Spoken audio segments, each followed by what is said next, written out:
Hello friends, welcome to my TET class. Friends, आज हम देखेंगे संस्कृत और संस्कृत में देखेंगे शरीर के अंगों के जो संस्कृत में नाम है उन्हें देखेंगे।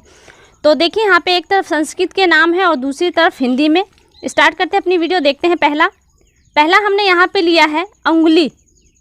उंगली को वैसे लोग उंगली बोलते हैं, वो उंगली नहीं होता, वो अंगुली होता है। अंगुली को संस्कृत में अंगुली कहा जाता है। हाथ का जो अंगूठा होता है उसे अंगुष्ठ कहा जाता है। निचला होठ जो होता है उसे अधर कहा जाता है। वहीं पे जो ऊपर का होठ होता है उसे ओष्ठ कहा जाता है। हड्डी को संस्कृत में अस्थि कहते हैं। पेट को संस्कृत में उदरम कहा जाता है। वहीं छाती के दो नाम हैं, उरा और वच स्थलम। ये क्या है? छाती हुआ आपका। और ऊपरी होठ को देखिए यहाँ पे दिया भी है, ऊपरी होठ को ओष्ठ कहते हैं। कमर को कटिह कहा जाता है। वहीं गला यानी कि जो आपके गर्दन है, जहाँ से सुर निकलते हैं, आवाज़ निकलती है, उसे कंठ कहा जाता है। पुतली, जो आँख की काले रंग की जो पुतली होती है उसे कनिनिका कहा जाता है। आगे देखिए, आगे है यहाँ पर खोपड़ी। खोपड़ी को कपालह कहा जाता है। गाल यानी कि जो आपके गाल है, चिक, इसको कपोलह कहा जाता है। हाथ का देखिए यहाँ पे 3 दिया है। हाथ को करह, हस्तः, पाणी 3 दिए हैं। एक तरह से ये संस्कृत में हाथ के पर्यायवाची भी हो गए आपके। हथेली को देखिए करतलम कहा जाता है। कान को कर्ण और श्रोतम, कर्ण भी कान, श्रोतम भी जहाँ से सुना जाता है, यानी कि कान, क्या कान के आपके हो गए। और दाढ़ी को, जो पुरुषों में दाढ़ी होती है उसे कुर कहा जाता है। कोहनी को कुरपरह कहा जाता है। बाल जो हेयर होते हैं उनको केश या और शिरोरूह कहा जाता है। टखना जो पैर का ठुहनी होता है जिसे हम कहते हैं उसे गुल्फ कहा जाता है। वहीं फिर जो गर्दन है आपकी, गर्दन को संस्कृत में ग्रीवा कहा जाता है। आगे देखिए त्वचा। त्वचा को संस्कृत में चर्म या त्वकः कहा जाता है। मन जो हमारा मन है, जैसे चित्त कहते हैं, यहाँ पे मन को देखिए संस्कृत में चित्तम और मनः कहा जा रहा है, कहते हैं। थोड़ी जो बच्चों में दाढ़ी होती है या किसी महिलाओं में जो दाढ़ी होती है उसे दाढ़ी कहते हैं। लेकिन पुरुषों में जो बाल निकलते हैं उनको कुर्चकम कहा जाता है। लेकिन यहाँ थोड़ी यानी कि ठुड्डी के लिए चिबुकम का संस्कृत में इस्तेमाल किया जाता है। जांघ को जंघा या उरु कहा जाता है। घुटना को जानुह कहा जाता है। वहीं जीभ को जिव्या या रसना, क्योंकि रसा स्वादन करता है जीभ, इसलिए इसमें जिव्या और रसना कहा जाता है। दांत को दंतः कहा जाता है। नाखून को नखः कहा जाता है संस्कृत में। और नाक को नासिका संस्कृत में कहा जाता है। आगे देखिए, आगे है यहाँ पे आँख।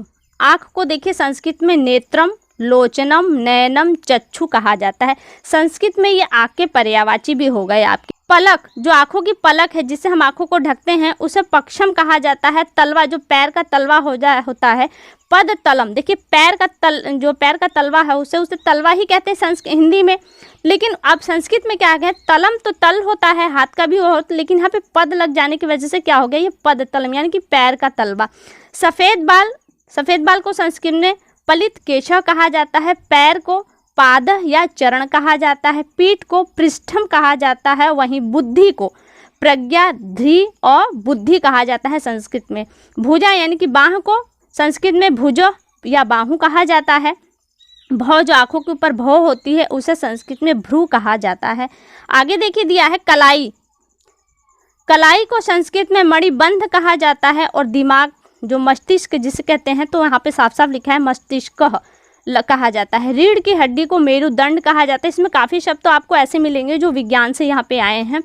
वहीं देखिए जिगर, जिसको इंग्लिश में लीवर कहते हैं, संस्कृत में उसे यकृतः कहा जाता है। खून या रक्त को संस्कृत में रक्तम, रुधिरम कहा जाता है। रोएं, जो आपके शरीर में रोएं होते पूरी बॉडी में, उसे संस्कृत में रोमः कहा जाता है। माथा ललाटम और मम कहा जाता है, दोनों ही नाम है इसके। सिर को सिरह या शीर्षम कहा जाता है। मूंछ को समश्रु कहा जाता है। मांग को, जो महिलाएं जिसके बाल बनाती हैं, पुरुष बाल बनाते हैं तो 2 तरफ करने की वजह से जो एक बनता है हिस्सा, उसे मांग कहते हैं। और इसको संस्कृत में सीमंतम कहा जाता है। आगे दिया है कंधा है, ये कंधे को संस्कृत में स्कंधः कहा जाता है।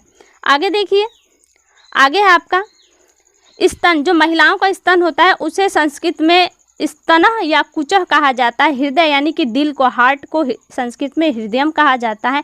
नाभि को संस्कृत में नाभि ही कहा जाता है। मुख, पूरे फेस को चेहरा, यहाँ देखा थोड़ा उल्टा हो गया है, चेहरे को संस्कृत में मुखः कहा जाता है। शरीर को संस्कृत में गात्रम या शरीरम कहा जाता है।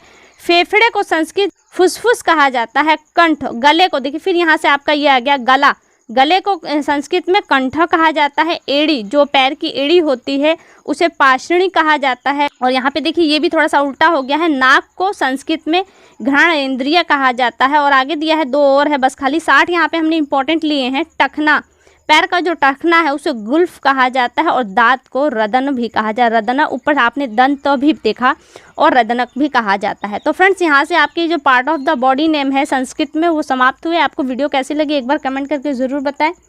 अगली वीडियो में आपसे फिर मुलाकात होगी, तब तक के लिए नमस्कार।